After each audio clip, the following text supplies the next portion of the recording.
Karl Marx को हम उनकी दार्शनिक चेतना के लिए जानते हैं। उनकी पत्नी का नाम था जेनी वॉन वेस्टफेलन।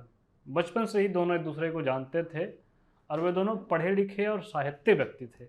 जेनी थिएटर की समीक्षक थीं और राजनीतिक कार्यकर्ता भी थी। कार्ल मार्क्स और जेनी की शादी 19 जून 1843 को हुई।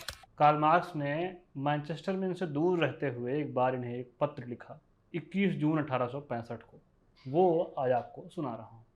मेरे दिल अजीज, मैं फिर से यह ख़त तुमको लिख रहा हूँ क्योंकि मैं अकेला हूँ यहाँ, और जब भी मैं तुमसे दूर होता हूँ तुम्हें अपने और भी करीब महसूस करता हूँ।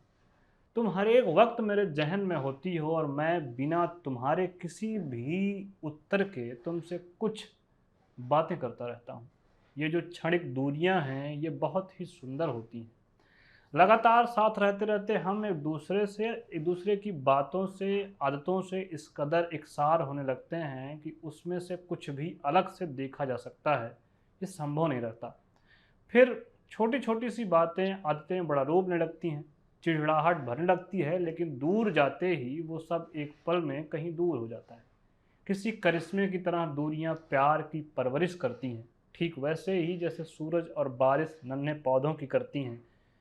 मेरी प्रिय, इन दिनों मेरे प्यार तुम्हारे साथ रह रहा है।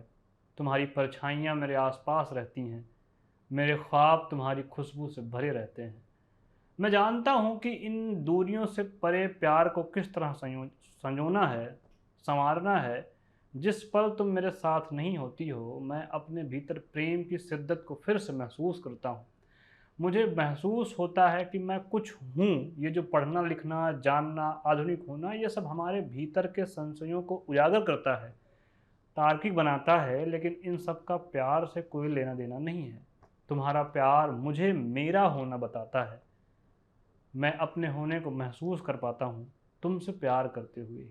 दुनिया में बहुत सारी महिलाएं हैं, बहुत खूबसूरत महिलाएं हैं, लेकिन वो एक सिर्फ तुम हो जिसके चेहरे में मैं खुद को देख पाता हूँ, जिसकी एक एक सांस, एक एक झुर्रियाँ मेरे जीवन की सबसे खूबसूरत यादें हैं। मेरे जीवन की तमाम तकलीफ़ें उन मीठी यादों के साए में कम लगते हैं। तुम्हारे चेहरे को चूमते हुए मैं अपने जीवन की सभी तकलीफ़ और दर्द भूल जाता हूँ। अलविदा, ख्याल रखना अपने बच्चों का और अपना भी। जल्दी मिलते हैं। तुम्हारा मार्क्स। कार्ल मार्क्स और जेनी में अथाह प्रेम था। बचपन के साथी थे, शादी भी साथ हुई और साथ जीवन भी बीता। सन 1981 में जेनी का निधन हो गया, जिसके बाद कार्ल मार्क्स और भी अकेले हो गए, लगभग विक्षिप्त की तरह रहते थे। तो लगभग 3 वर्ष बाद 14 मार्च को 1883 में मार्क्स की भी मृत्यु हो गई। मार्क्स और जेनी की 6 संतानें हुई थीं, जिनमें से केवल 3 जीवित रहीं। मार्क्स ने अपनी हर बेटी के नाम के पीछे अपनी पत्नी का नाम जोड़ा और इसी तरह अपनी पत्नी को याद करते रहे। धन्यवाद।